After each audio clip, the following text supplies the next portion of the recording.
Dapat usir dari Rusunawa, warga terpaksa tinggal di gubuk kecil yang ada di belakang rusun. Berikut DP Informasi.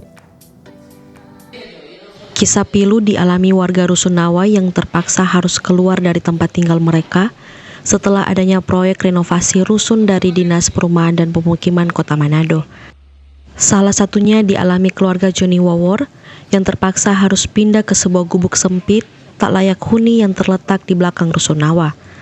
Tak ada pilihan lain dari bapak yang menghidupi istri dan 2 anak ini karena memang tidak memiliki tempat tinggal serta hidup dengan kondisi ekonomi lemah. Solia, tapi sebuah ini dia. Ini kasihan karena kita dikeluarkan dari Rusunawa. Kita tinggal Rusunawa. Cuman sekarang dari pihak Dinas Perkim mau keluarkan orang, memang kata itu untuk renovasi. Cuma sekarang masalahnya orang mau cari orang tidak ada solusi dan buat orang untuk mau tinggal sementara. Jadi rumah sementara, tempat tinggal sementara lah dalam rangka renovasi selama 6 bulan. Terpaksa ya kita ambil inisiatif. Dia juga yang ini Sabua. No, di sini kalau mau tinggal di Sabua bagi cuma namanya ukuran Sabua kan cuma ya kecil. Sekarang sudah tampung tapi bahan di dalam sedang mau tidur sudah ada tempat tidur. Oh jelas kalau ditinggal kasihan di sini nggak ada lampu, nggak ada air. Ya memang lebih berat tapi tetap ambil resiko.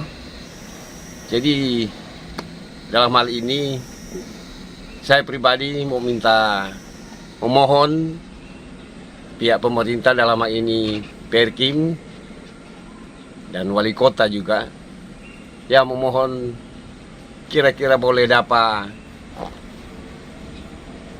hunian sementara bagi kami keluarga. Saya ada anak 2, jadi minta tolong kalau ditempatkan di mana saja, yang penting untuk hunian sementara selama renovasi Rusunawa. Johnny Wawor dan keluarganya tinggal di salah satu unit Rusunawa sejak tahun 2016 lalu. Saat terpaksa harus angkat kaki sebelum tanggal 1 April sesuai batas waktu pengosongan rusun yang ditetapkan Dinas Perkim Kota Manado. Hizkia Waran Kiran melaporkan untuk Kawanwa TV.